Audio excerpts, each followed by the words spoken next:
So, this is a video that I'm sure many of you have been waiting for, and it's an update on SPV3. It's been a crazy last 7 months for us, with us barely getting SPV3 Part 1 out of the gate, and then immediately jumping into doing work on Part 2. But unfortunately, after that last video update you saw, we all pretty much needed a break, and the mod has changed considerably since that time. And some of these changes are going to disappoint you, while others might see it for the better. So I'll get the bad news out of the way first. We've significantly backtracked on our plans for the Forerunners. You see, the thing is, once we had all their characters and the prototypes and the weapons made, we added them into the missions, and we thought we could use them, but it became abundantly clear that 3 of the missions we thought you'd be able to fight them, they would just work in 1 or 2 encounters. So basically, you'd end up fighting them in only 1 mission. The breakdown further inclusion would basically become a brief cameo as allies at the end of 343 Guilty Spark, allies at a time in the library. They were going to be enemies in 2 betrayals, but only the interior areas at the expense of the Covenant encounters. They were going to become enemies in Keys, but were only going to be fightable at the Gravity Lift, and in the Hangar Bay, where they would quickly be overrun by the Flood. We also planned for their inclusion in the Maw, but it became clear due to how cramped the ship is that we'd only be able to use them in the engine room. While there are new areas in the Maw, those are all focused around the Flood and will feature a Flood Hive. So what about the other levels listed in the user interface? The user interface was developed years ago and was created for every potential map idea we had for Part 2. We decided to make the scope of Part 2 smaller, and the only bonus map will be None Left Behind. None Left Behind will have the Chief revisiting the level Halo, where the Marines are under siege from the Flood and the Sentinels, while trying to escape from the ring before the Chief destroys it. While there are numerous reasons we decided to remove the other missions, the biggest one is that we have ideas for a new project which will result in something we think is much more enjoyable than another 4 maps being added onto Halo 1.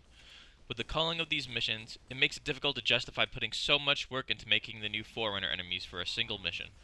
We aren't in the business of adding things unless we believe they can have a substantial impact on gameplay, and that ultimately has resulted in us deciding not to add them.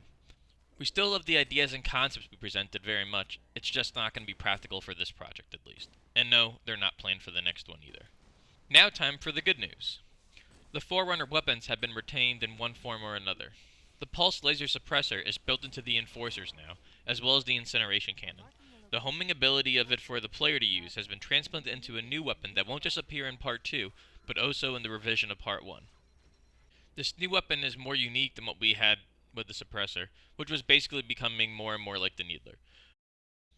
More importantly, you'll be able to fight and use it more than the Suppressor would have. The Scatter Sniper has been folded into a variant of the Sentinel Beam, now dubbed the Sentinel Sniper. And of course, the regular Sentinel Beam with the new incendiary properties is in the game as well. So in reality, we've cut 2 weapons and added a new one as well, so the scales are more or less even.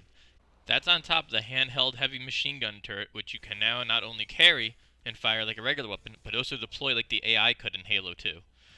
We also have the flame turret, which is incredibly fun to use and has some pretty incredible effects. The Flood have received their own fair amount of upgrades since the last video.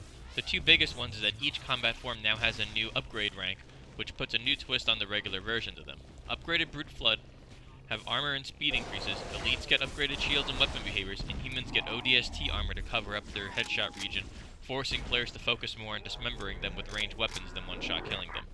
We've also added a new environmental hazard to them. Environments that have started to be transformed by the Flood can hold all sorts of goodies and dangers to players willing to explore these nests.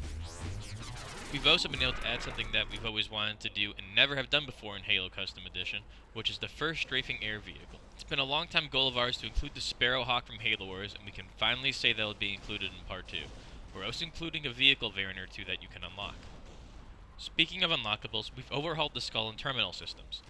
Terminals can now all be found in a single playthrough, regardless of the difficulty.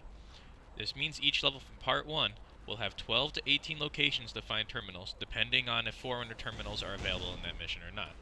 Meanwhile, Part 2 missions will have 6 to 9 terminals to find on each mission, again, depending on if Forerunner terminals are available or not in that mission. As a result, skulls will no longer be collectible items unless they are mission-specific, like the Manta Skull or the Gravity Skull. And the UI menu for skulls is now fully unlocked from the minute you load a map, rather than having to find the collectibles to unlock it first. The way we used to transfer the unlockables between map files now has a new and much cooler function. Your actions in a mission can now affect later missions. For example, if you keep your tank alive on Assault in the Control Room, you can use it in 2 betrayals. We've yet to fully work out how and what it will affect each mission, but it's a feature we are super excited for and should give people yet another reason to go back and play the first half of the campaign. So while we too are sad to see some things we wanted to do go, there are many things we are equally excited about for SPV3 Part 2, which is now officially called SPV 3.1, as the changes extend beyond the second half of the campaign. I know you guys are all wanting to play, and we are 99% certain it will be released this summer. What it really will come down to is once we reach June 25th, which would be the ideal release date, is how much more we think we can add and improve without adding significant work to the project. Now time for a channel update. You should expect to see some non-SPV3 related media on my channel in the future. For one thing, over the next several weeks you should expect to see some uploads of old Bungie Vidocs trailers and other things that were published on the Xbox 360 but are not currently available in high quality on YouTube right now, or if they are, they're very hard to find.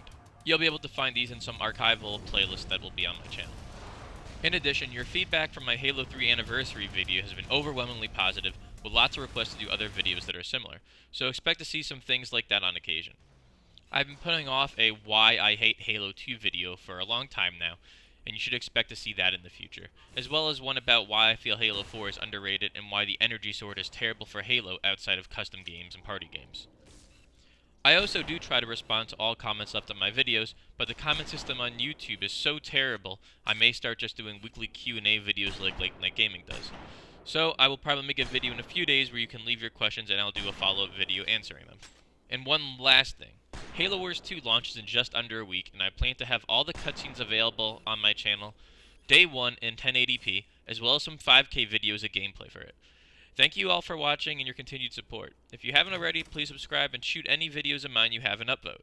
Those actually really help a lot, and we want to get SPV3 into as many hands as possible. We look forward to releasing SPV 3.1, and it should be out this summer.